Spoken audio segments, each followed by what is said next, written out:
Imagine that you and your friend are traveling down an old dirt road. Not only is it pitch black, but it's pouring down rain. You suddenly come up on a turn that you were not expecting and go rolling down the mountainside. Luckily for you, you're unhurt. But unfortunately for your friend, he has a broken leg. You reach for your cell phone and call for help. They let you know that a helicopter is on its way, and soon the helicopter does arrive. They let down a rope and expect you to tie a knot around your friend for them to pull him to safety, and then they're going to let the rope back down so you can tie a knot around yourself so you can be pulled to safety. What kind of knot are you going to tie? You can't tie a knot like you tie your shoes, because not only is there a good chance it will loosen and let your friend fall to his death, there's a good chance it will tighten and cause him extreme discomfort. Today in this speech, I'm going to talk about the importance of knot tying, the nomenclature of rope that you use to tie knots, and most importantly, I'm going to tell you how to specifically tie the bowline knot around yourself and your friend so you can both be safe. By no means am I an expert on the subject of knot tying, but however, I have attended a marine enforcement class at Vincennes University that is taught by an expert. His name is Levi Clark. Mr. Clark was a conservation officer in the state of Indiana and now teaches the marine enforcement class that I gained all my rope tying ability and knowledge from. Joe, an editor of preppingtosurvive.com, writes that the bowline knot is considered the king of all knots. The reason why the bowline knot is considered the king of all knots to many people is because essentially it's a loop tied around the end of a rope that will not tighten whenever it is pulled upon by a load of weight, such as pulling a person up to a helicopter.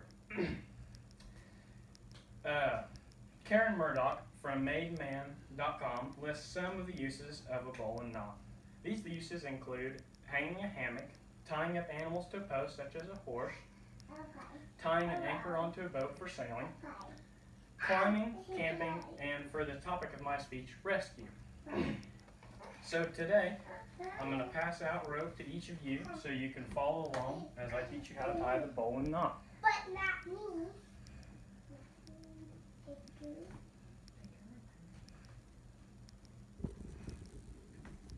So first, we need to cover some nomenclature of the rope. The part of the rope that you hold with your dominant hand is considered the working end of the rope. The part that would be attached to the helicopter in our scenario would be the dead end of the rope. If you were to loop your rope around like this, that is considered a round turn. If you were just to loop around once like this, that is called a bite. It's not considered a loop completely until you go around like this. So if you straighten your rope back out and follow along, I'll teach you how to tie one of the most useful knots there is. Form a round turn with your working end on top of the rope. Do I have any volunteers so I can pretend for it to be the buddy that I'm rescuing? Come on up here. So, here's a guy with a broken leg. We're going to wrap this around him with the loop that we have the round turn, bring it through the loop, back around, and into the hole. Whenever you tighten this around him, it won't tighten around him, and it won't let go because it's cinching on the working end of the rope. Thank you very much for your volunteering. So now, after he's been pulled to safety by the helicopter, you're going to have to tie a knot around yourself. So if you grab, this is the end attached to the helicopter and this is the working end. If you cross across the dead end of the rope and form a loop like that with your hand in this loop, you bring your working end of the rope around the dead end, and as you slide your hand out, you can pull your working end through, and whenever you tighten it, it won't cinch down on you and it won't let go.